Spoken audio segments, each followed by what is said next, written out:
Hi chaps, this is kind of new to me. I've never done this before, but I'm a bit bored.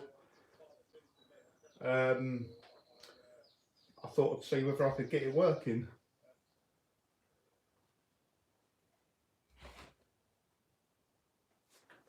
I think there might be a bit of a delay between what I see on here and what it's filming. Wow, Mad Max, hello from Las Vegas. Wow, I have a 1969 right-hand drive Mark II. Is that Mark II? I want to pull the motor and paint it. Any tips? If you're going to pull the motor, you need to go and see Cole at Classic Mini DIY. He's got plenty of experience at that. Andrew, yeah, side repeater. I do apologise because you asked me for that weeks ago, and I kept coming in here, and I just kept forgetting about it. I actually set an alarm clock on my phone at the end, so next time I knew I was going to be out in the garage, I'd do it. So. Good evening from Italy. Hi. That's amazing. I think there's 22 people in the chat already, which is quite remarkable. It's obviously working. As I say, I've never really tried it before, or not properly anyway. So it feels a bit odd for me.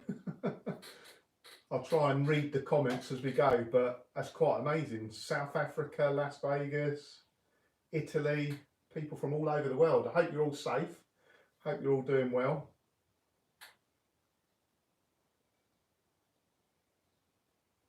I had the trip to Halfords this morning for some essentials. I run out of stone chip. But it's amazing how well behaved everyone is. Well, apart from you see some stuff on the news, don't you? But they were so organised at Halfords. You had your 2 metre spacings around the car park. And then I was going to order online, but if I ordered online, I'd have to wait till Tuesday to get the bits, and you couldn't use your trade card, so I just went down there. But they were quite good. They had a young lad going out, taking your order, so when you got to the front, they just had your order ready and waiting there. Sunny old Hastings, workshop life. Yeah, it's lovely. Rest of the UK's been really nice, I think, the last few days.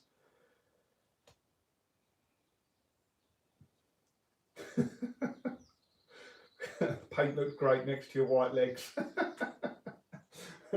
I'm sick to death of polishing the car at the moment. I've just been filming some bits tonight, but I decided I had a little bit to do on the scuttle, wet, flat and polish, a little bit to do on the roof, and that quickly escalated into a mammoth task, which I spent the last 2.5 days pretty much non-stop in the garage with a machine polisher.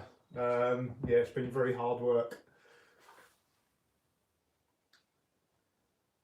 Quick tour of the car. I'll try and do that in a bit. I won't move the phone at the moment because it will mess it all up. But I'll try and do that in a bit. Give me a few minutes. The garage is actually reasonably tidy at the moment. I've got PL over there, and I should have put the cover on PL. But I've been machine polishing this, no cover on PL, so it's covered in white spots and dust and dirt and that at the moment. Sprout is obviously nice and clean, and Vinny's still under covers at the moment.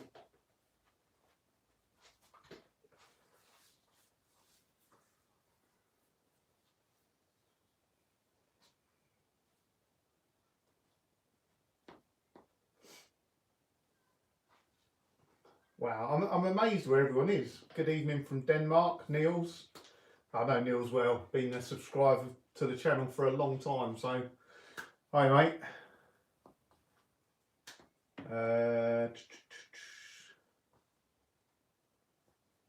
So how's everyone else doing? It's been, I don't know around the rest of the world, but certainly in the UK last week, well, since it went into lockdown actually, that's pretty typical for the UK. The weather's been absolutely lovely. Today, I'm sure it was like 22 degrees. It was really, really nice. It was so bright yesterday when I was polishing the car, I couldn't do it outside, it was too bright. I had to come into the garage, I was blinding myself. Barry Jackson asked, would I do it again? So I assume you mean, would I do Sprout again? If I knew now, if I knew then what I knew now, I probably wouldn't have bought it. Honestly, I've put so much work into it. What I thought was going to be that Mini looks cheap, a kind of half drunken purchase on eBay one night. I thought that Mini looks cheap. I can probably buy that, spend a couple of grand on it, 2-3 grand, and sell it. That was a plan that completely all went wrong, and I spent loads of time on it. But I get, would I do it again? Yeah, I would, because I've got a really great car now. I think back then, if I knew what I was letting myself in for, I'd have probably thought twice about it. Yeah, I spent way too much money on it, but it's still not bad. Towards the end, I'll go through the budget and everything like that. I think it's still, to me, it's still worth way more than what I spent on it.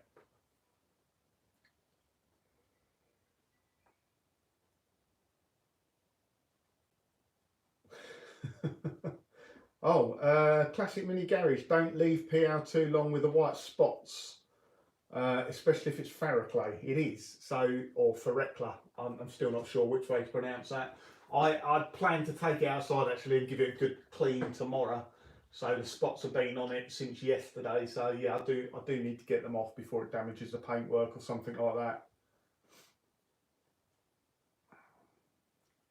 that. Peter Dimitri asked if the bonnet stripes are going back on. Yeah, they will. There's a few things. So again, if I bought this car for myself, there's a few things I'd have done differently. I would have, if that was a plan from the start, it would be on 10-inch wheels. It would have a Mark 1 bonnet on it. I would have Mark 1'd the rear end, and yeah, I'd have made it look like an older Mini. But as I say, originally the plan was to keep it standard. And that's kind of, as things have progressed and I've decided to keep the car myself now, I'm going to do the same. I'm going to keep it standard. But yeah, I'll get white stripes back on it. I think it will mainly sort of stay standard as to what 97 MPI was. I know it did have white stripes with John Cooper signatures. I don't know whether I'm going to put the John Cooper signatures back on. I'll see how it goes, I guess. See how it looks.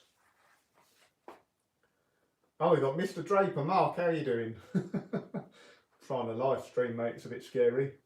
And a big shout out to Mark. So, as you know, Mark done the paintwork on the Mini, and it looks absolutely awesome. Really does. Couldn't have done a better job, to be honest. I think there was one tiny little bit down the side here where literally, because Mark, when he's spraying it in there in his workshop, he has a heating up full blast, it's underfloor heating. I think he gets it up to something like 31, 32 degrees, so it gets absolutely baking in there. He's got spraying overalls on, and it gets so hot in there, obviously gets really sweaty, and I think when he was painting Sprout, a drip of sweat come out the bottom of the mask, and it went down the side of the wing here. So when Mark dropped it back, there was just some marks in the lacquer, but thankfully they have all wet flatted out. There are some tiny little pinholes which you can barely see with the naked eye, but yeah, aside from that, there's no issues at all with the paintwork. It's all really good. I managed to DA it and wet flat it without going through the paint anywhere, which I'm quite happy about. I was quite worried I'd go through the lacquer, but I haven't, so pretty pleased with that.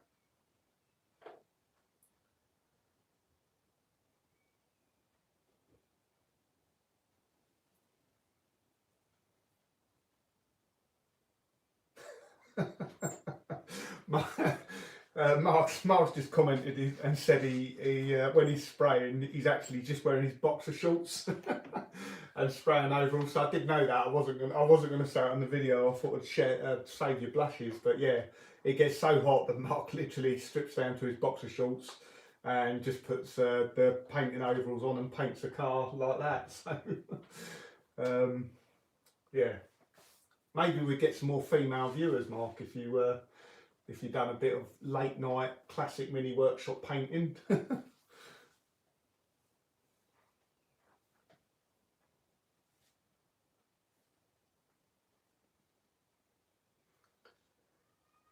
The little general, so does Mark have any top tips for spraying your own car? I think at the moment he'd probably say don't. Get someone else to do it. Yeah, Mark's been very, very busy painting cars recently, and I don't know. There's a little bit of a twist coming with the ERA, but I think I'll wait for Mark to send me the footage. But yeah, there's been a bit more painting work going on the ERA. It does look absolutely awesome now, although I've not seen it in the flesh because of the lockdown. But just looking at the photos, it looks absolutely amazing.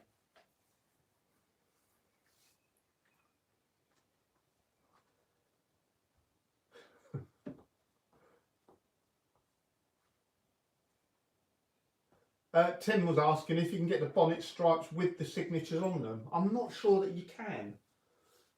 I know, so when I've done Vinny in the past, and I've got bonnet stripes for that, I've just got ones from Ruthless Sticky Fingers. Just like they're relatively cheap, they fit well, it's good vinyl. And I've just bought the vinyl and then bought the signatures, and you put the signatures on after, and I think that's still the way they do them.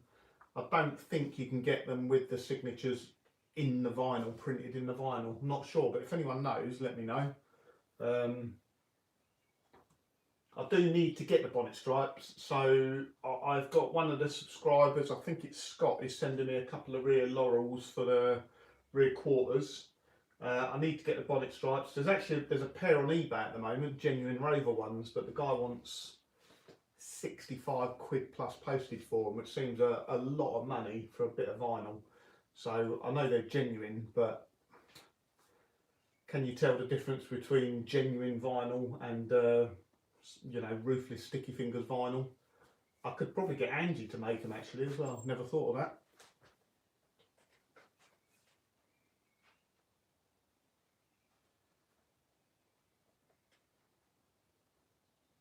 Oh, Classic Mini Gary says you can get the stripes with the signatures on them. So yeah, you'll have to let me know where I can get them.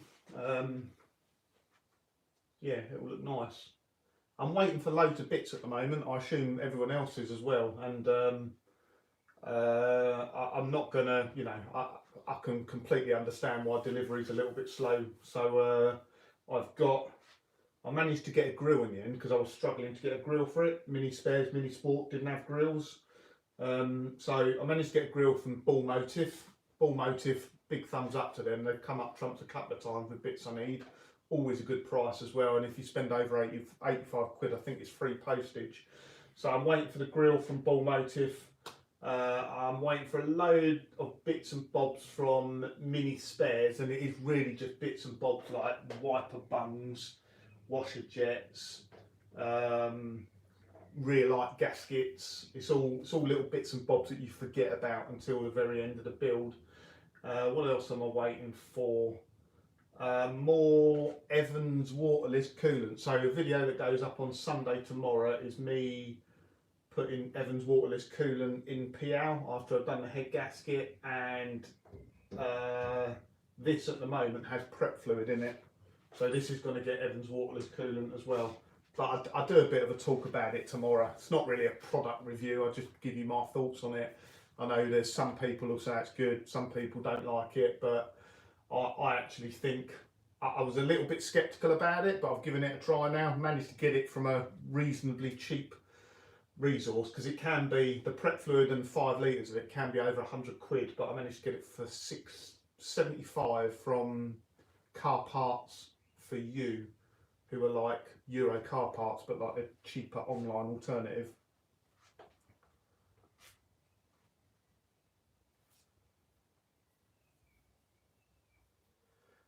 Lewis Skulls, welcome to the channel.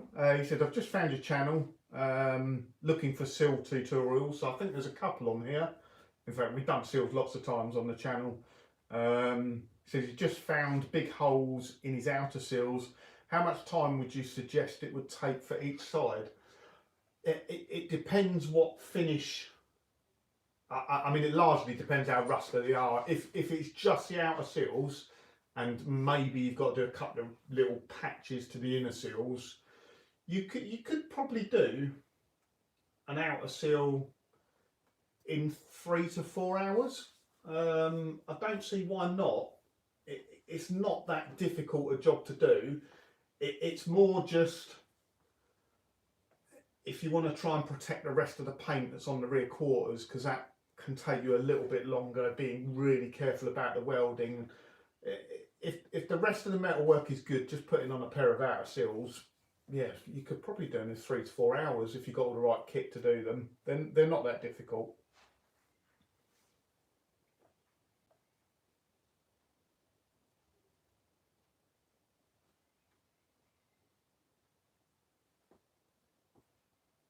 Is it Jord says mini spares a great source for bits. I agree, very good. I like mini spares.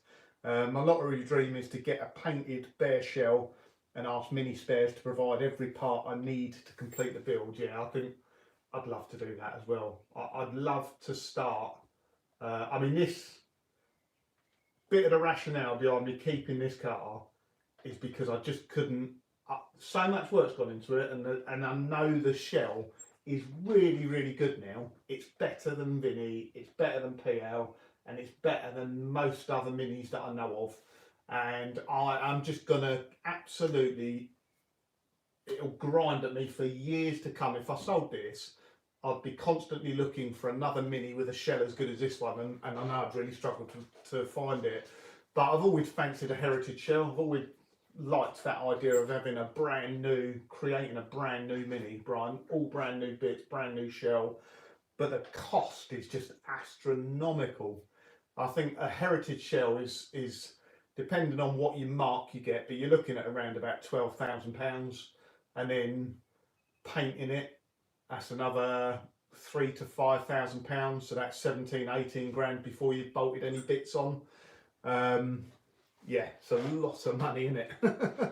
I'm just wondering actually if you could build a complete mini from completely brand new parts. I think you probably could. You would probably end up having to have a later MPI block, an MPI head. I don't know whether you obviously I don't think the earlier castings are still available, new old stock. I know there are MPI blocks and that still knocking around, so I reckon you probably could build it, or 99% of it from brand new parts anyway.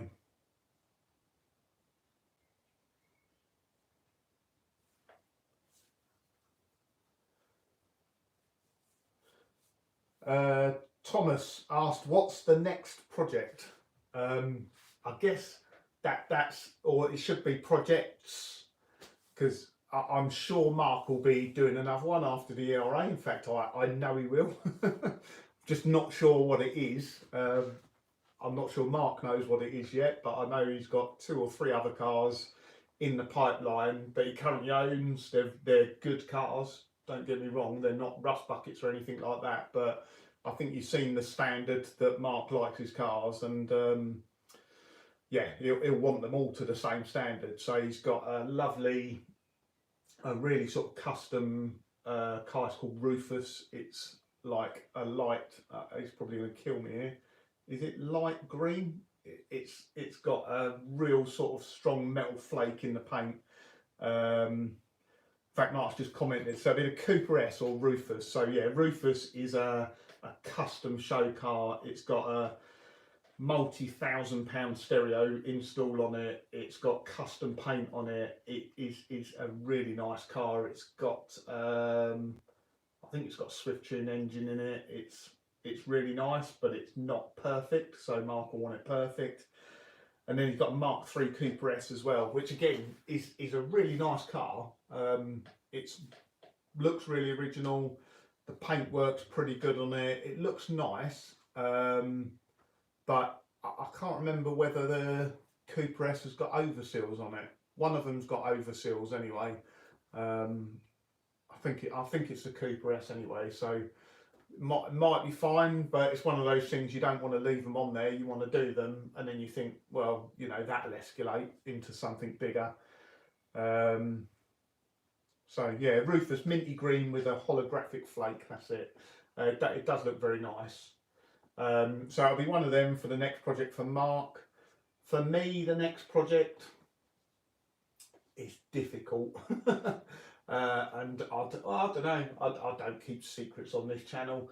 I really, when this is done, ever since I've got it, actually, it's crossed my mind a few times whether to turn it into like a Cooper S spec, a modern Cooper S spec. So basically buying the John Cooper conversion kit from Mini Sport. I know it's horrendously expensive, 2,700 quid I think they charge. It is much cheaper to go out and buy all the bits separately, and I know it's not a original John Cooper garages built car like P-Hour is, but it's still got a bit of provenance. They're still affiliated with Mini Sport. You still get the plaque. I don't know. Maybe that'll be a project for the winter, but that's quite a bit of money. As I say, 2,700 quid. But don't know. It would be really nice to have Sprout in that spec, but we'll see. We shall see.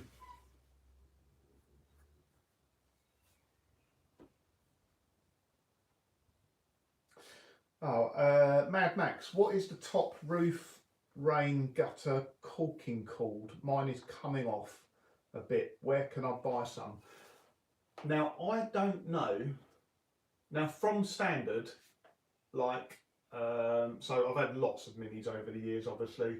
So from standard, I'm not sure what caulking you mean. Do you mean the bit that goes around the top of the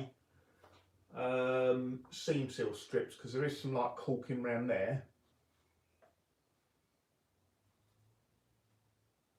And I've got to do that to Sprout actually. Or do you mean in the gutter itself? Because I don't think there must be something to seal up on PL and Vinny. I'm just not sure what it is. I've used Tiger Seal on Sprout anyway, and I think I might have mentioned it in one of the episodes. I had a problem with the Tiger Seal, and I think it was just because of the temperature I applied it. So I Tiger Sealed all the front end, the wing to scuttle panel. I done the roof as well, and the Tiger Seal didn't go off. So 3-4 months later, it was still not sticky, but it was still soft. And I spoke to someone and they said it was a solvent trapped within the Tiger Seal. But I think one of the problems as well was I was doing it when it was like -2, so it just never went off properly. It was too cold.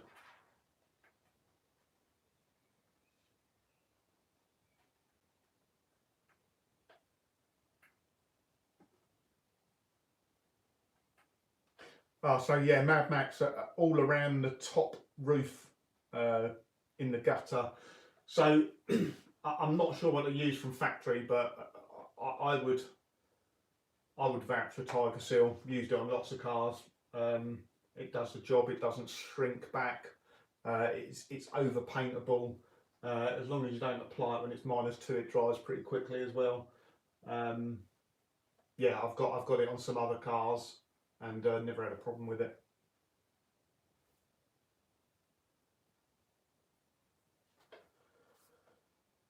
Little General says, what would you say is your must tool or go-to tool when working on a Mini, excluding an angle grinder? My favourite tool, my favourite Mini tool.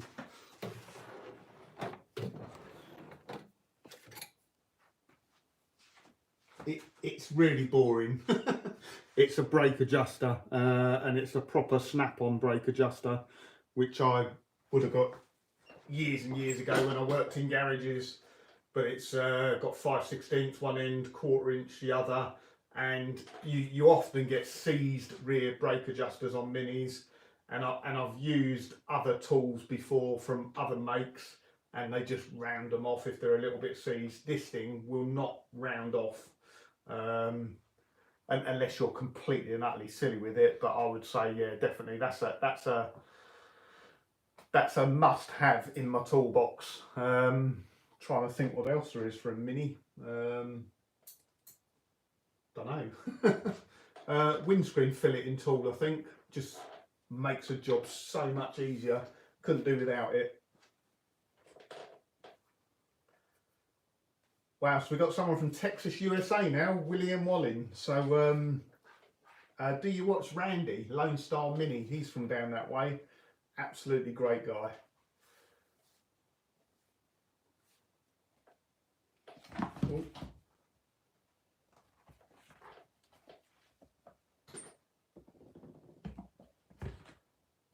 Prop my iPad up with some bottles.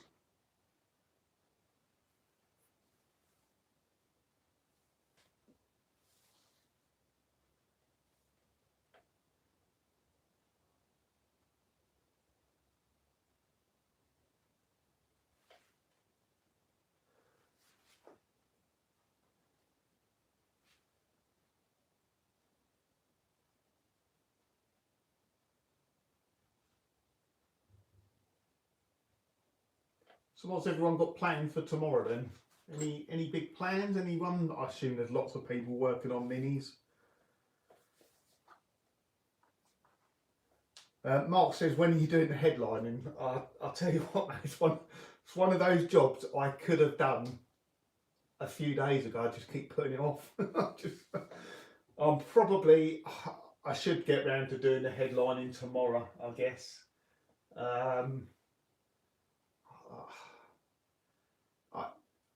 Little bit of a story. So I've done the headlining on PL, and Mark will know this. When I spray glued the headlining, because it's just a cloth headlining on an MPI Mini, I spray glued it inside and outside, and then I used bulldog clips. I've got loads of them in here. I stuck it up with bulldog clips. It went absolutely fine. Headlining fitted perfectly. Trimmed it up, put the windows back in, and then what I did was I didn't trim it up enough. So I'd stuck the headlining on the inside of the frame and the outside of the frame. And what I found was where I didn't trim it up enough, a bit of the cloth protruded past the rubbers in a couple of places. So what happened when I washed the car, that then acts like a capillary action, and it soaks the water up and it goes round sort of the lip, and it gets the inside of the headlining wet. So I remember the first time I washed it afterwards, I've looked inside and I'm thinking, how did I get it wet inside the car? But it was acting like capillary action, allowing it to soak. So I did video actually, and I scrapped the video because I thought it was really boring. So a couple of weeks ago, while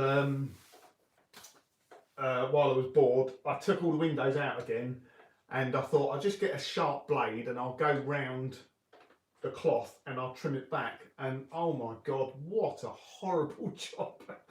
Talk about make a mess. I wish I'd never done it in the first place. Because I'd used spray glue, it had stuck like brown stuff to a blanket. It was really, really difficult to get off. It took me flipping ages. And of course I had to take all the windows back out, put all the windows back in. And yeah, that's kind of put me off doing a headlining for a while. But the idea is, and when I do this one, I'll show you, is you should just stick it on the inside, not the outside too. But I don't know how Mark and Lucy done it when you done the headlining on kit, but trying to stop the glue getting on the outside. Don't know, I'll have to give you a call and ask you how you done that.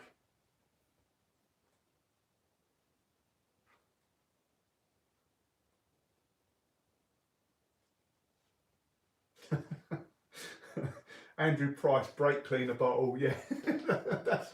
that's my favourite. That's my go-to tool for everything. That is the things you can do with brake cleaner.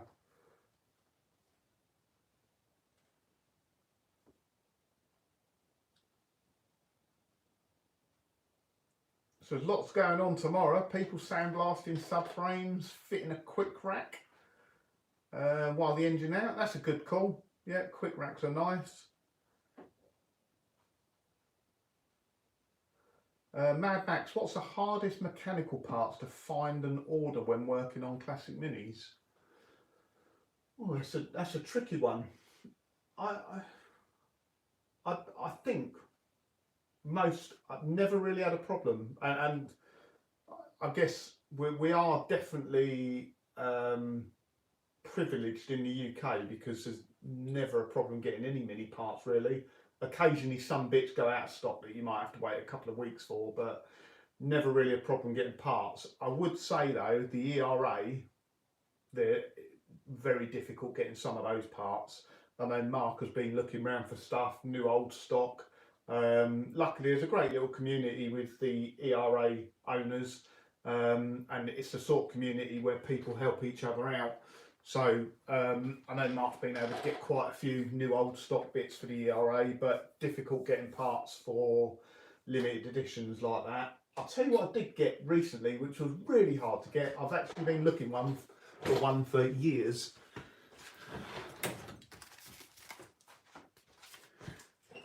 This is for PL, and literally I've been looking for this for ever since I've owned it. I saw it, my one on the car's a little bit worn out, and I thought I'd get another one. This used to be fitted to tens of thousands, if not hundreds of thousands of Ford Fiestas. So John Cooper garages on the back of Mini Cooper SIs, so where they had the SI specifications, that badge actually come off a Ford Fiesta SI. So quite a common badge, would have gone on many Ford Fiestas. But do you think I could find one anywhere? No chance. I had a search set up on eBay for literally a couple of years. Couple of times I managed to, I've ordered ones which I found online from like Ford dealers where they were selling old stock, and for whatever reason I just never got it, or it had gone out of stock by the time I'd had to order it. But I do have a spare one now, which I'm really pleased about.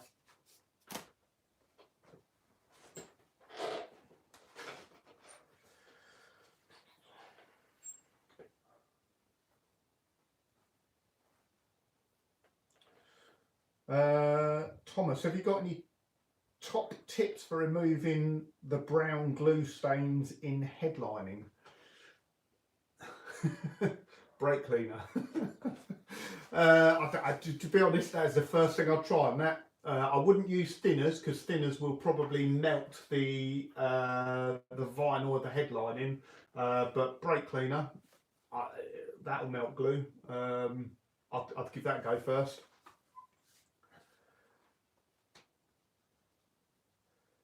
Mini Tom, is it? It's the real Mini Tom as well. How you doing, mate? And oh, we've got Mr. Toon in as well. Have you done that engine bay yet, Alex? Come on, need to pull your finger out.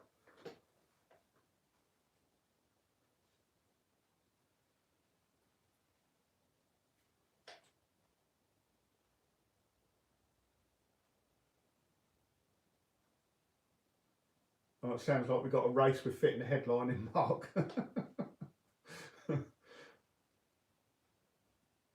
I'm just looking back at some previous comments. Peter Demetrio, my Mini 30 had the original John Cooper conversion from Ferring within a week of registration, so that's pretty cool.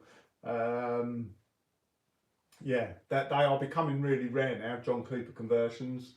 And I was watching Mark Simpson's video because he's repairing one at the moment, and there were some cars, there's a difference on the plaque, I can't remember what it is. Some cars have a designation where they were built, converted from brand new at John Cooper garages, and then there's John Cooper conversions after they were built as well, and they get a different, that's it. If it was built brand new, well, John Cooper's didn't build the shells and that, obviously they took standard cars and then modified them. But if it was converted before it was registered, you get a plaque, and the plaque says car number. So PL says car number S017, I think it is. If it was converted after it was sold, it says conversion number. Makes very little difference. It just relates to the time that it had the conversion done. If it says car number, that means it was converted basically from brand new.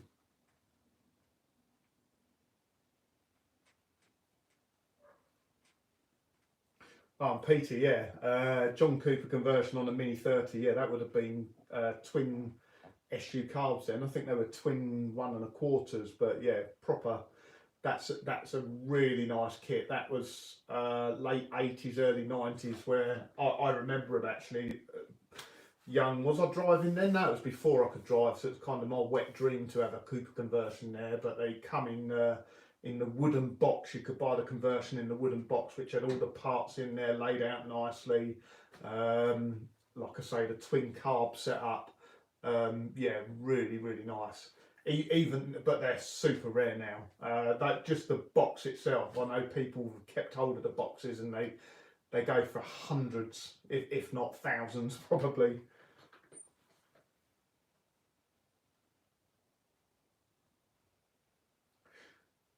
Jamie, where did you learn so much about minis? And what was your very first mini? So my very first mini was a 1981 Mini 1000 HL in white, which I bought for, I think it was 600 quid. Um, I kind of, when I was learning to drive, I kind of liked minis, wasn't really into them. I failed my driving test in a Peugeot 405 diesel back in the day, and I was so peed off that I failed my test. I wanted to do the test like the next day. I spoke to my driving instructor, and she said, "No, you've got to have a few more lessons, Keith." And I went, "No, I just mucked up. I need to do the test again. Get me booked on a test tomorrow." She was like, "No, can't do it. You need to do some more lessons." At the time, I thought she was just trying to make some more money out of me. So I got home, I picked up the Yellow Pages because we didn't have the internet then, and I just started searching through, ringing up driving instructors. Got through to a guy, didn't know what car he'd had. He turned up the next day to take me for a test, and it was a 1990 RSP Mini Cooper in British Racing Green. Went and done my test, passed. I'd done the whole test, so this was in the winter with the full beam on because I didn't know how to turn it off. I remember seeing the blue light on the dash, didn't fail me. And then from there, I kind of got a bit of a love for minis. I thought these are quite nice cars, and then it just so happened that someone at the garage I was working at when I was an apprentice was selling this white Mini 1000 HL, and I bought it. And it sort of, I can't remember how long I had it, probably probably only about 2 3 years, and then it got handed around the family. Other family members had it, and at the time, just because I was new to driving, and I liked minis, but I wanted to try a proper car. So I sold the Mini and I bought a Ford Escort 1300 gear, which seemed like so much luxury compared to the Mini. But it didn't take long before I got a hankering for another Mini again. So I was doing one of those things on Facebook the other day. I think I've had, I can't remember, it was about 18 or 20 minis. So that's kind of how I now know so much about them, because I've just owned loads over the years. I always, as you just, some people have asked in the past, big red toolbox in the corner. I used to work in the motor trade, so I used to be a mechanic working in a garage. So I'd time served, done my apprenticeship, worked at dealerships, independents, all sorts of things over the years. And of course, because I kind of liked minis and drove minis, I've just become, if a mini come in, every other mechanic hated working on them. So they'd always give them to me, Keith's a mini specialist, get him to do it. So that's kind of how I do it, and how I've come to kind of know them so well. But I mean, I'm not, I just kind of do it for a hobby, really. I've been around minis all my years. I wouldn't say I'm any sort of specialist at them. There are far more clever people than me that know them better than me, but I can find my way around them anyway.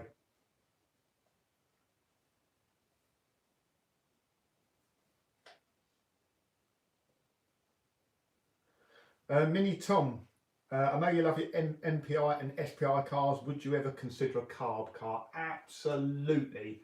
I love carbs, and I've always wanted to do a minimalistic mini, especially under the bonnet. Very much similar to kind of what Paul P done, where you hide the wiring and you hide the wiper motor and you hide a lot of stuff under the bonnet. Pointless trying to do that with an MPR and SPI because there's so much going on under the bonnet. But I'd love to do that with a carbed Mini, just have it nice and clean under the bonnet, smooth it all off, make it look really nice. I don't know what style that is. I know a lot of the Japanese, or not Japanese, like the German Volkswagen guys are into that sort of thing. But yeah, carb Mini, definitely, I'd definitely have one.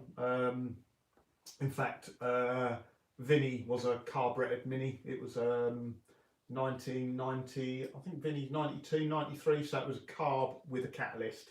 So it had a carb on it. But yeah, I like carbs. Just so happens that I don't have one at the moment. They're all injected.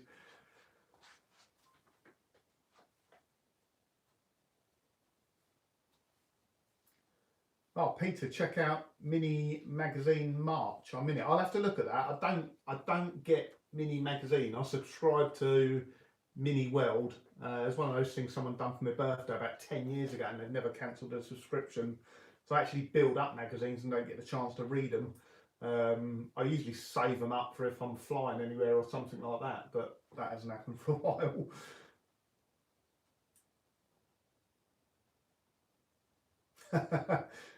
Dave Anthony. So Dave, nice to see you on the chat.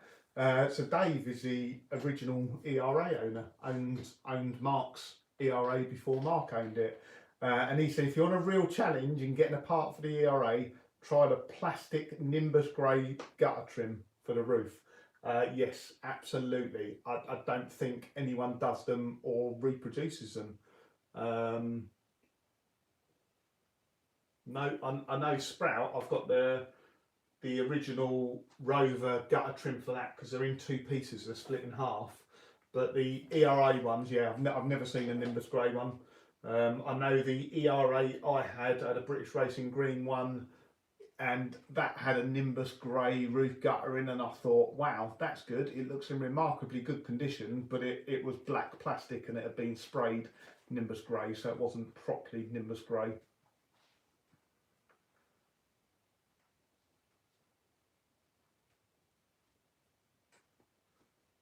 Oh, live stream says I've frozen. Damn. Have I talked for too long? Maybe. I think I remember doing a live stream before and it cut me off after 40 minutes.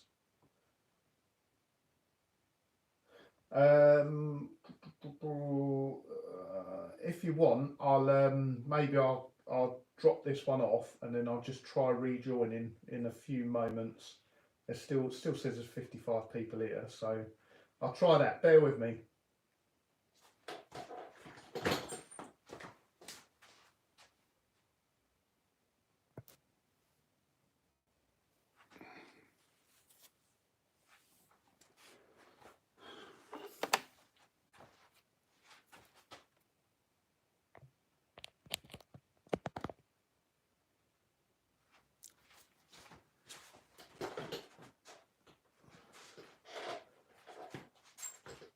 That might have worked. I don't know. Maybe the iPhone. It was saying the battery was on red, so I'm assuming it was just because the battery was dying. Does mean I've waffled on for far too long though. Only come out here to try it. I thought I'd give it a go. I wasn't sure whether the Wi-Fi connection would be stable enough in here. I've got those. The house is probably about, or the garage is a good sort of 20-30 metres from the house, so I use those Wi-Fi range extenders at the moment. I keep meaning, so Mark's given me a load of Cat 6 cable, so I need to run a cable down to the house and then I'll get the full sort of 50 megabits, but at the moment I think it's only about 7 or 8, so it's not that great, but hopefully good enough to live stream the video anyway.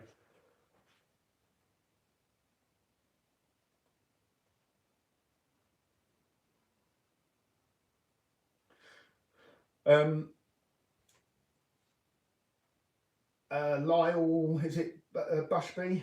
Bushby, sorry if I've pronounced it incorrectly. Modified, personal taste, or completely standard restoration. I said this recently. I think standard is the new modified, if that makes any sense. So if you go back, wasn't that long ago, 10 years ago, the classic Mini scene there was modified cars everywhere, and people really appreciated a modified car. Not to everyone's taste, obviously, but modified minis, bigger wheels, loud stereos. You know, people admired that sort of thing, and it was kind of interesting. Or maybe it's just me. Maybe I'm just being an old git. But now I think standard is a new modified. Standard is a new thing to have. So you go to a mini show, people really appreciate a standard looking car. Now, I'm not saying you have to keep them completely standard, because I think there's some really sensible, tasteful modifications you can do to minis which make them nice to drive, improves their longevity, how long they last, just makes them a nicer car to live with. And I completely agree with those modifications. But I honestly do think when you go to a show now, sometimes more attention gets paid to the completely standard car than it does to the one with all the bells and whistles on. Now, you know, completely up to people's own taste of what they want to do. I like a bit of both, to be honest. I mean, the one thing that I really like about Vinny is there's nothing standard on Vinny. I can't think of anything that have not changed. It is completely non-standard. It causes me an absolute nightmare every year when it comes round to insuring it, because I want to know about all the modifications, and it does my head in.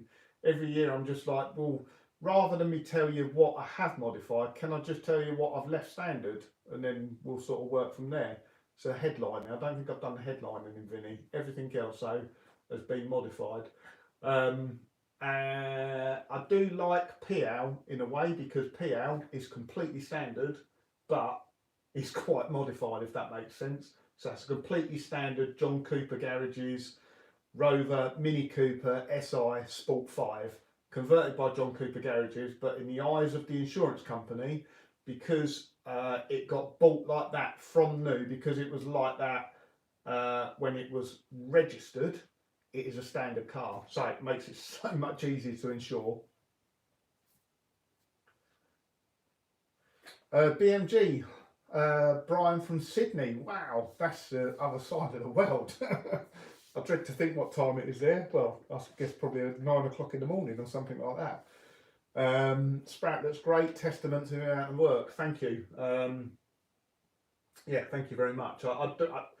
Honestly, the comments that you guys leave on the video, I read them all. I read every single comment. If you ever leave a comment on my video, it might take a couple of days sometimes, but you'll always see me give it a heart. That's me just letting you know that I do it because I know you guys know I've looked at it and I've read it. I don't get the chance to respond to all of them.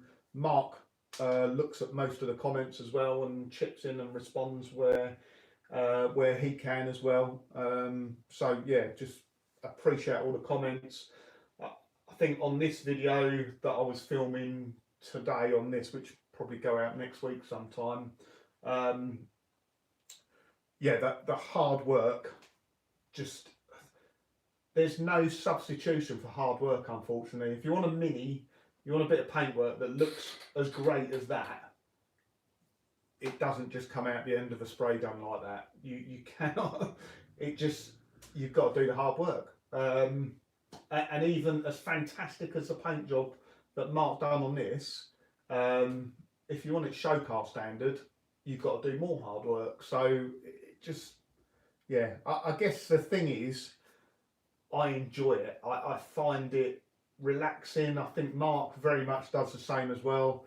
You know, you do the Monday to Friday 9 till 5 grind of work or whatever, and I quite enjoy, you know, get to 6, 7 o'clock in the evening, come out into the garage, my own space, I stick a few tunes on, just get on with the car and kind of chill out. And I always feel it's kind of a good hobby to have, because you're constantly improving something and you're contributing something.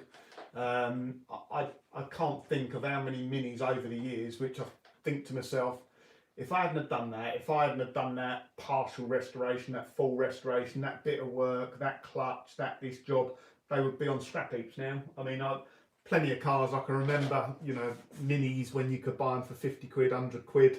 You know, I remember buying a mini for 50 quid, and this was back in, wasn't that long ago, would have been probably 94, 95. I bought a mini for 50 quid because the clutch had gone on it. I mean, it still drove just, but the clutch was almost completely gone on it.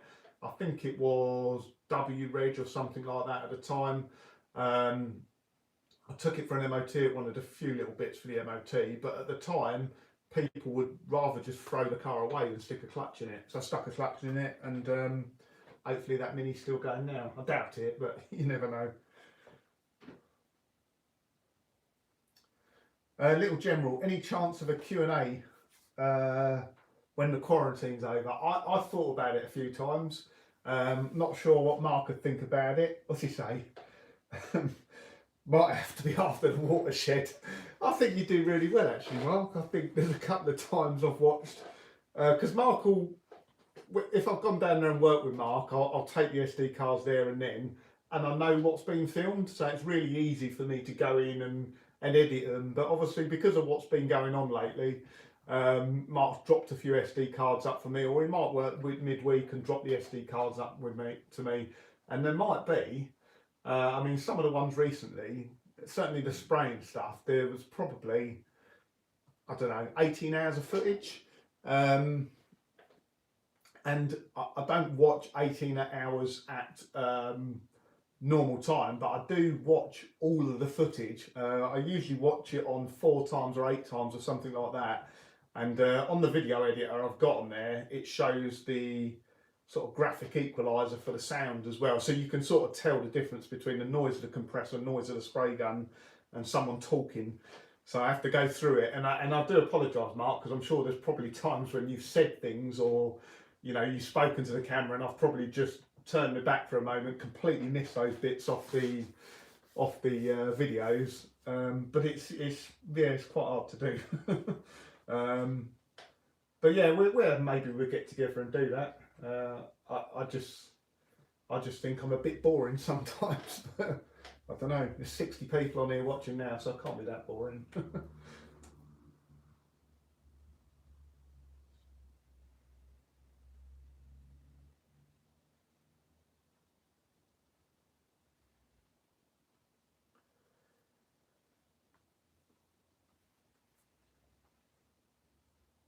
It's Mac. Hi. How much would you say to spend on a classic Mini that's in good condition? What needs some work for a hobby? Oh, there is. I think that's a good point. So I think you're asking, you know, if you want to get something reasonably good condition but wants some work which you can do to kind of keep you busy as a hobby, how much should you be spending? It's a good point, because unless you want to go into the sort of restoration work that like myself and Mark have done on, like, not the ERA so much. If you go back and look at the bolt and the kit videos, the shell on kit was okay. The shell on bolt wasn't very good though. You've got to, unless you want to be doing that level of restoration, if you want light restoration stuff, you don't mind maybe doing a bit of welding, maybe doing a subframe, doing little bits of bodywork. I would say you've probably got to spend between 3 and 5 grand. I would say anything less than that, unless you're getting a real bargain, is going to need probably quite substantial work. I feel so sorry for people sometimes. Like I say, I'm fortunate because I've been in the trade all my life. I've tinkered around with cars all my life, and nothing really phases me too much. And I see some people buy cars sometimes, and they'll put it on Facebook groups, you know, and they've been cleaning underneath, and they've paid good money for a car, and they scraped off a bit of underseal, and it's just been gobbed up. There's bits of fiberglass here. Someone's shoved some paper in the seals, and all sorts of bodges get done to Minis. Thankfully, not as bad as they were years ago. People do tend to do it to a higher standard now, but still the odd one slips through the net. Someone thinks they've bought a good car, and then yeah, and reality is they find something really bad. I always used to say to people, if you're not sure, the best thing you can do is get the owner to take a car for an MOT, because an MOT you get a good inspection around the car. They do a good sort of corrosion assessment on prescribed areas, and that would usually fail on a Mini. But without getting myself into trouble here, it amazes me nowadays how many Minis go for MOTs and they miss stuff on them. I think because they're old and because they're classic cars, MOT testers of today probably don't know the areas to look or recognise the areas that Minis have problems, whereas 10, 15 years ago, every MOT tester know you poke the corrosion assessment tool in certain places, and Minis would just fall to pieces. Nowadays, I think it's quite scary. MOT testers, I guess, are used to modern cars, which generally don't rust too badly.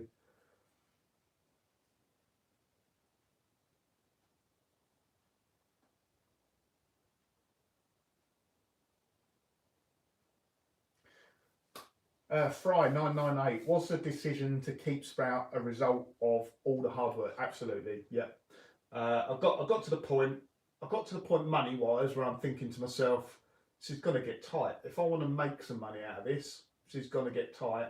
It got to the point, honestly, where I thought to myself, if I sell it now, I'll get my money back. Might get a little bit more, but I'll get my money back. And I just thought this is just such a waste of time. I spent 6 months on it. To do all that to get nothing back, in effect, would just be a waste. And to be honest, it was only really in the last sort of 4 or 5 weeks getting up to the point where it was going to get painted, and it's kind of a little penny dropped with me, and I just thought, you know what, I could spend a little bit more time here, and I could do this properly, and I could have a really good Mini, rust free, that I know has been done really well, that I know is a really good shell, and that's kind of what has driven me to that decision. I still don't know with this car. I've never driven it, apart from in and out the garage. I may well do all of this, take it for a drive up the road, and it might not have a fourth gear. It might jump out of second gear. I don't know. It might. Do you know what it might do? All it'll mean is I've got to put a gearbox in it or repair the gearbox. So we shall see. I think it's okay though. The guy that I bought it off, Tom, I think he still watches the videos. He still drops a comment every now and again. I'd love to kind of reunite Tom with it once it's done, actually. Because when he sold it to me and when he spoke, he said kind of one of the reasons that I kind of blew out the other guy that was mucking me around and let you buy the car is he said I wanted to see it get restored. So that's exactly what we've done.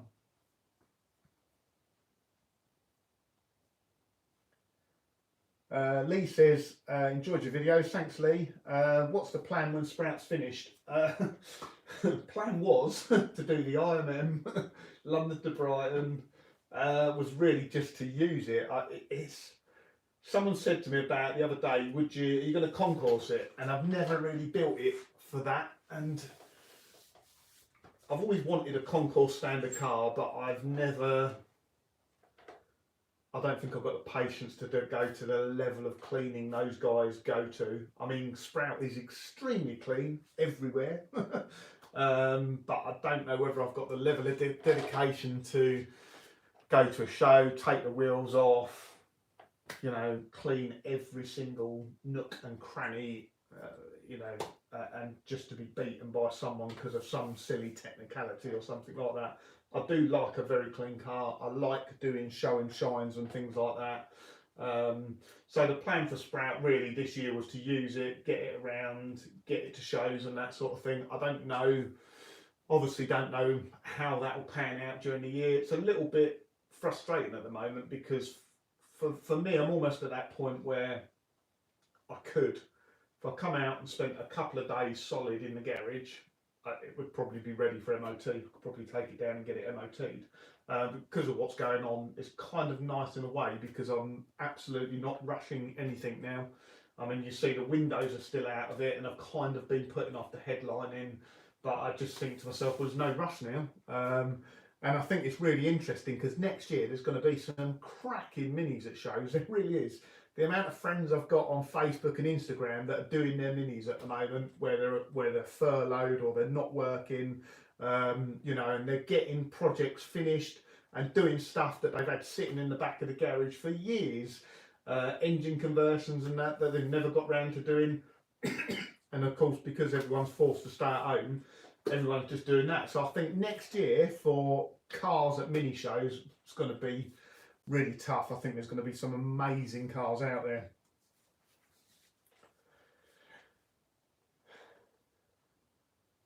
Oh, Mark, that doesn't sound fun. Have a good evening, mate. I'll catch you later.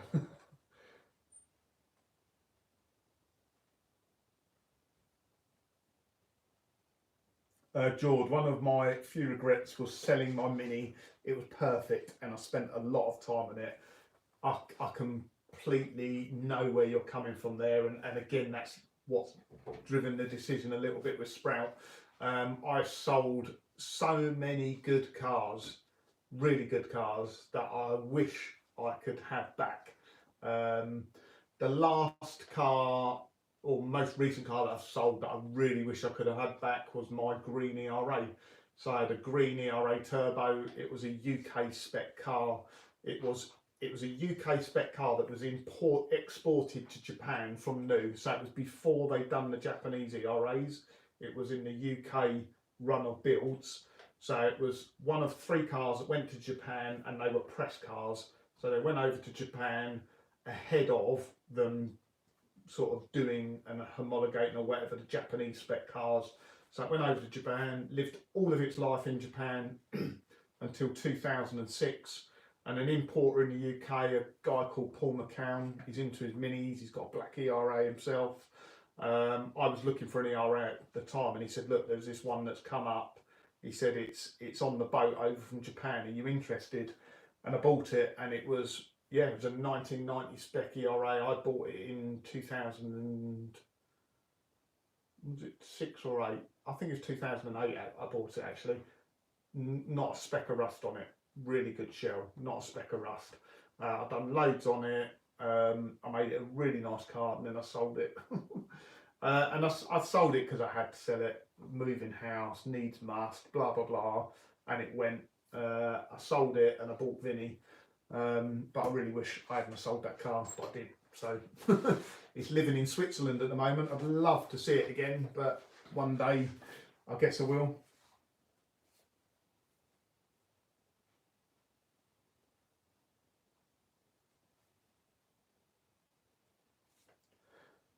Kevin said he's just doing the head gasket on his 97 MPI at the moment. Ah, right, okay. So yeah, I've just I've done PL twice. And yeah, I'm glad the videos are some help. Tomorrow's video will be me doing the Evans coolant on PL. I'm dead impressed with it, but obviously I've not had a chance to drive the car properly yet. It's actually, I keep thinking to myself, I mean, it's insured, it's MOT'd, and it's currently sawn. I keep thinking, should I just tax it to take it out for an essential trip to go and get some bread and toilet roll? I've not driven it for ages. I need a mini fix at some stage.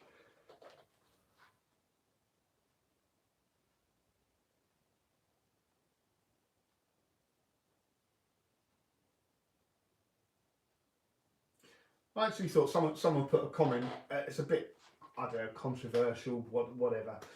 Someone put a comment, a mental health awareness sort of post on Facebook the other day, and I'm quite conscious of mental health. I know some friends that have had problems in the past, and I recognise that, you know, especially men, it's something we should be really conscious of. Look out for our friends. Different people deal with it in different ways, and different people have different issues. And someone put a post on Facebook saying, having a go at these people basically that should be at stay at home, don't go out, stay at home. You know, some people do seem to take it to the extreme. Although, yeah, you should stay at home, but I can't quite remember what the post. Someone was saying about someone going out and buying something non-essential think they'd gone to, I don't know. They were buying something, or had something in their shopping basket. It was like a colouring in book or something hobby related. And the post they put on Facebook was, you don't know, you make these comments about people, you don't know what's keeping them sane at home. You don't know what their sanity is. And as I was saying earlier on, for me, sometimes my sanity is coming into the garage and doing things on the minis. I dread to think at the moment if I was locked away at home and I didn't have the minis, I'd go stir crazy. I really would. Although I do have other hobbies. I enjoy PC gaming when I get the chance. I enjoy virtual reality. I've got a HTC Vive. I enjoy playing around with that now and again. But last sort of 6 or 8 months have just been purely minis, to be honest.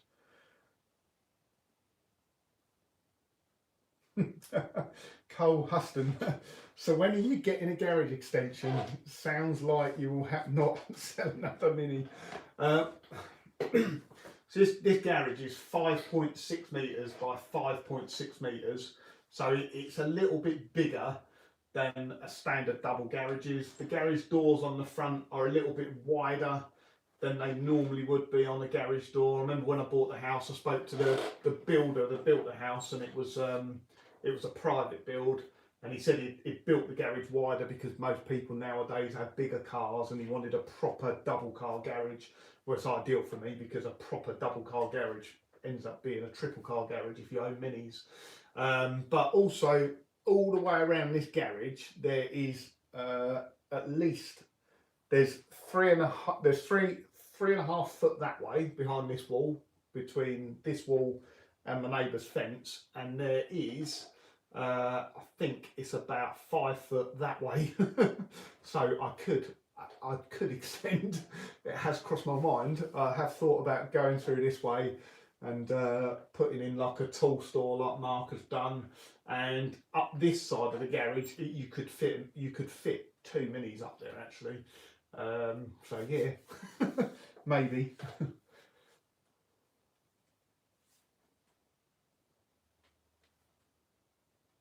Stephen Stokes, am I going to Castle Combe this year if it's on? Yes, I will. I had done it last year, really enjoyed it in Vinny. Yeah, definitely. Hopefully it's not the first show of the year.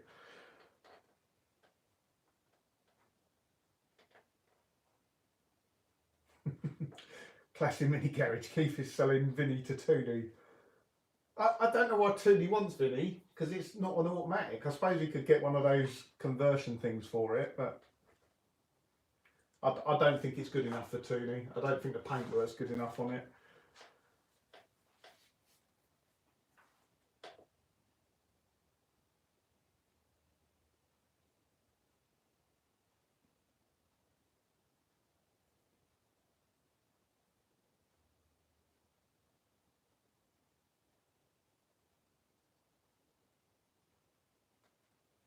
Right, any requests? I said earlier, and I don't know whether the guys still watching, I can't remember who you were, said, can you show me around the minis quickly? I'll try, although Vinny's undercover, so I'll do that in a moment. So I'll take the camera off the stand in a moment, see if I can do it.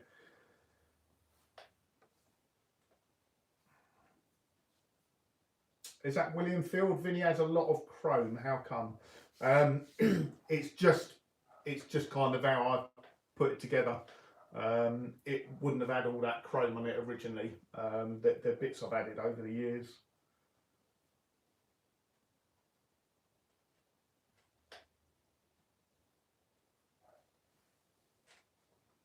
One of my lights has just gone off. That means I've been waffling for too long. Oh, classic! Keith hasn't clocked who I am yet. I have now. I'm looking at the thumbnail. Paul, how are you doing?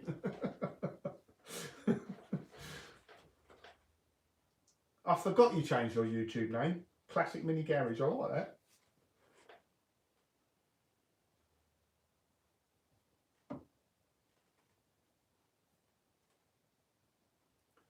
I nearly called you the other night, Paul, because I've been machine polishing It was all going a bit wrong.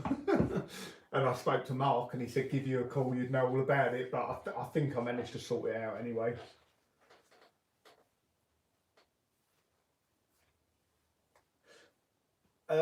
If I do Castle Combe, it'll be it'll be in Vinny again. Yeah, although I don't know, maybe Sprout, maybe Sprout. I tend not to use PL that much because it's already done a load of mileage, and I don't want to put that much more on it. I think it handles like rubbish PL actually. It's a sports pack with a 13-inch wheels. It's got Cody shocks on it, but I actually don't think it handles that well. I think it's a 13-inch wheels. It's got too much grip. You almost want to have a bit of slide and lose a bit of grip in a Mini for a bit of fun. When they grip too much, it stops being fun. And the thing with PL, it's had new cones all around. They're probably a little bit better now, but when I put the new cones in and drove it, oh, yes, it was very comfortable, but you really notice how badly they handle all of a sudden when you've got a load of suspension travel. And when I say a load in a Mini, it's probably only about 2.5, 3 inches, but it really makes them handle rubbish. I think that's why Minis do handle so well sometimes, actually, because the donuts get so compressed. I mean, it's almost like not having suspension, so it's lowered and stiffened just by design, really.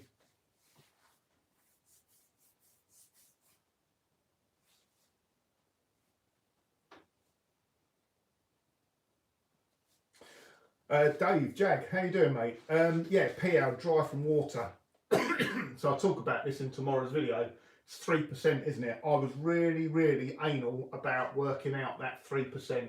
So because I've done the head gasket in it, and because I've done the head gasket on it, I took the radiator off, so I emptied the radiator. I also put a rag down, because I had the water pump as well, dabbing down the water jacket inside.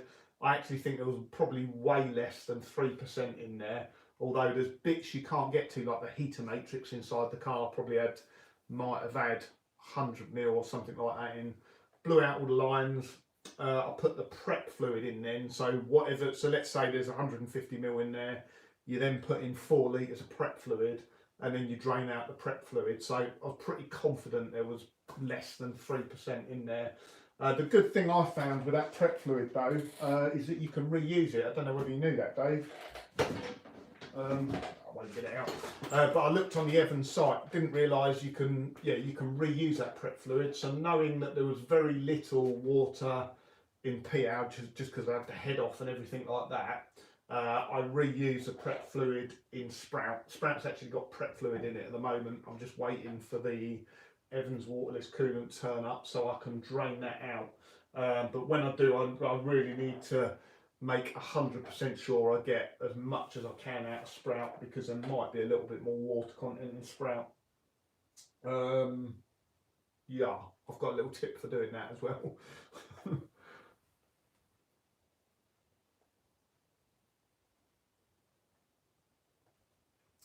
AB, which engines are in which car?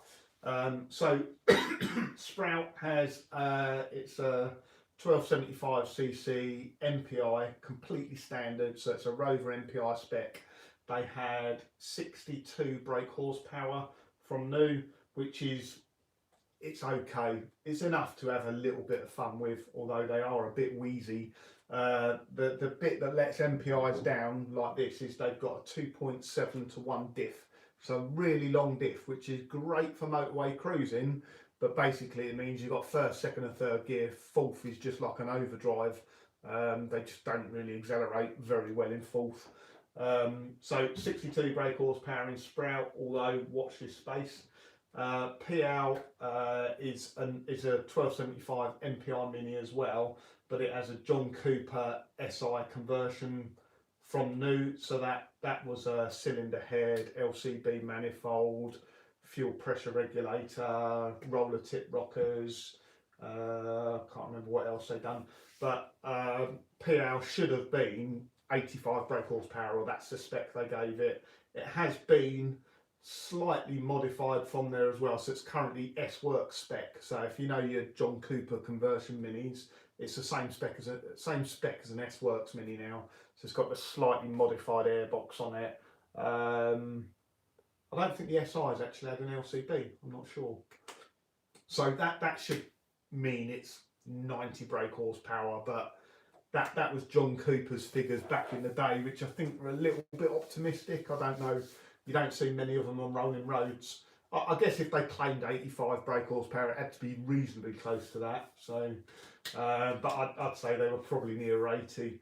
And then we've got Vinny. Vinny doesn't have a mini engine. It's got a Vauxhall engine in it. It's a Vauxhall C16 SE engine, which are really rare now. So I converted Vinny 6 years ago. It's actually quite a sought after engine in that now, because they use it for grass, track and oval racing. I think the C16 SE engine was it was an 8 valve 1.6 litre overhead cam engine. It was built by Vauxhall, but the head design or the head work was done by Lotus, I think. So well, that's a 1600. It's only an 8 valve, 100 brake horsepower, which is quite nice. They're quite revvy engines. They sound really nice, make beautiful induction noise.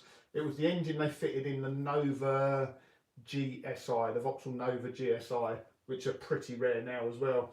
The reason it's got that engine, I'd have loved to stick a red top in it. I'd have loved to stack something a little bit more mad in it, which is cost. I wanted to do a conversion that was going to be really cheap, give me 100 brake horsepower. I wanted 5-speed gearbox.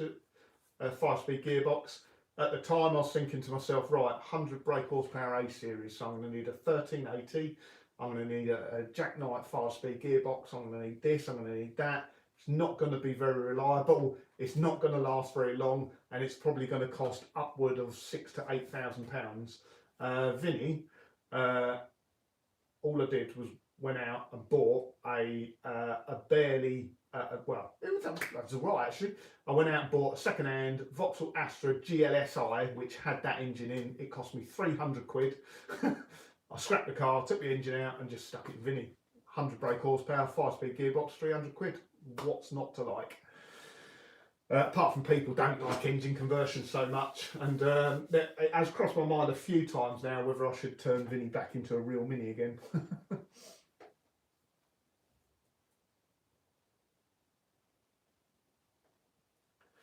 Dave, yeah, expect to get a few comments with Evans. I was really contemplating doing a video on it, but I like you, I was a little bit of an optimist to begin with, and I know I questioned you about it when you done yours, but now I've done it, I'm converted. You know, it runs. There's no cooling pressure there. It could be sitting there with a fan running. It's sitting at 98 degrees. Just crack off the cap. No pressure there. The amount of times I've had little leaks on PL. All over the place, and it's just because over the years the hoses, the rubber gets hard. These later Minis and modern cars actually have those spring Jubilee clips that you do up with a screwdriver. Are great, but they've got no. You set them when you put the new hose on, and then 5 years later they start leaking because the rubber goes hard. And of course you've set the Jubilee clip in place, so there's no sort of self-adjustment there.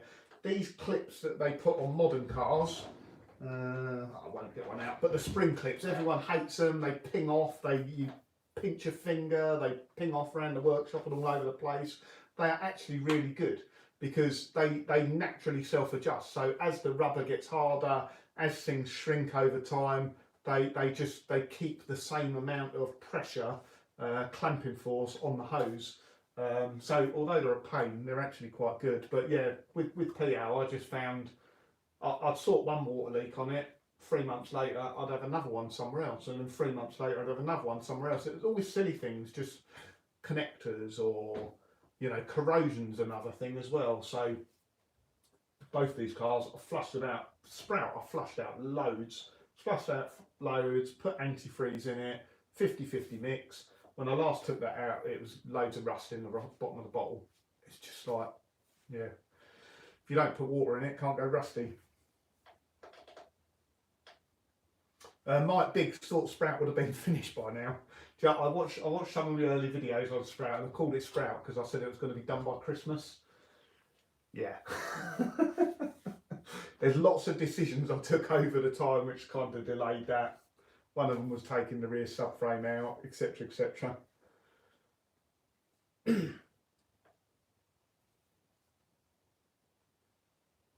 Right, I'm just gonna 5 more minutes, and then I'm gonna go in and get a well-earned beer. I think at a barbecue tonight, first one of the year.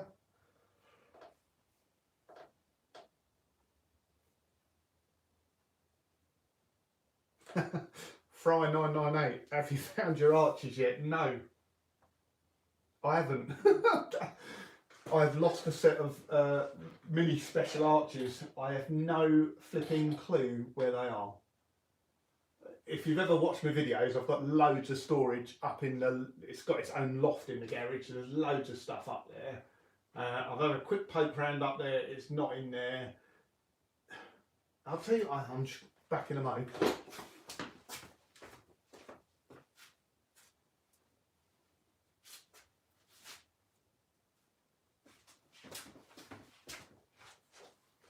I thought for a moment it might be behind the rear seats in here. I don't know what I've done with them.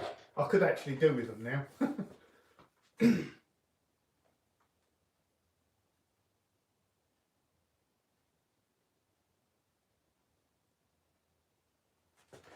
William Field, would you ever own a mini moke? Yeah, I'd love a mini moke. I'd love a mini moke with a 1380 straight cut. Yeah.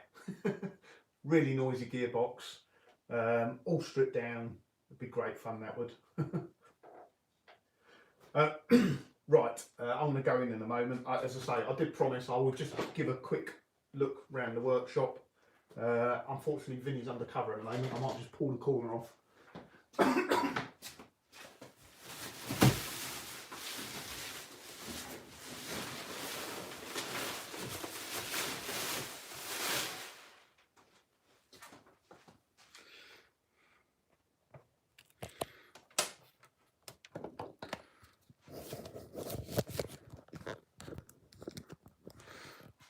Right, I do apologise if the sound quality is a bit messed up and it's a bit wobbly, but there's Sprout, obviously.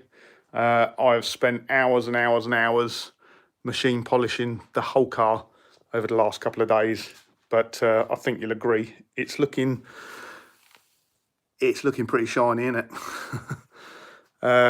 Still need to do the headlining. I might do that tomorrow.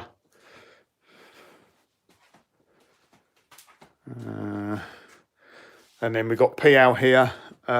Always looks lovely and shiny, PL, although it is covered in dust at the moment.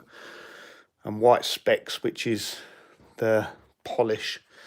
Need to get that off quickly. And then we've got Vinny, which I just pulled the cover back off quickly. Yeah, Vinny's... I need to show a bit of love for Vinny, actually. And Sprout and give him a wash. What else we got going on at the moment? We've got just bits and bobs on top of here. Bits I've been working on. Bits that I should have probably replaced, but I ended up restoring them. That bracket there for the fog light. I spent about an hour cleaning that up and painting it. Should have just bought another one. I've got all these clips to go back on the seam strips, and so these are not new actually, but they weren't that rusty. So I actually soaked them in cure rust. I let them sit on here, so they've all been cure rusted, and then I sprayed them in wax, and I let all the wax go off as well. Yeah, that's about it. And then we got just the bits and bobs left over on the side. So, as a bit of a test, that went pretty well. So glad you all enjoyed that. Thank you for tuning in. I really thank you very much for being subscribers, for watching the videos, for leaving the comments. And yeah, just thank you very much for all your kind messages. Stay safe and see you again soon. Thank you very much, guys. Bye.